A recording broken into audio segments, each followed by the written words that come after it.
Kes batuk kokol atau pertusis dalam kalangan bayi berada di tahap membimbangkan, kata pengerusi Jawatankuasa Teknikal Program Immunize for Life, iaitu Profesor Dato' Dr. Zulkifli Ismail. Menurut Kementerian Kesihatan, sehingga 11 Mei 2024 terdapat 351 kes pertusis di mana 204 kes berlaku dalam kalangan bayi berumur 5 bulan. Ya, ada masalah dengan cases itu. Ya. Kita ada memang ada kes yang meningkat sekejap, lepas tu dia tak ada, dan lepas tu tak ada.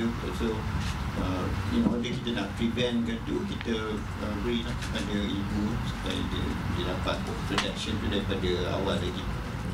Tambahnya, ibu yang mengandung digalakkan mengambil vaksin ini ketika kandungan berada dalam trimester ketiga, iaitu 27 hingga 32 minggu.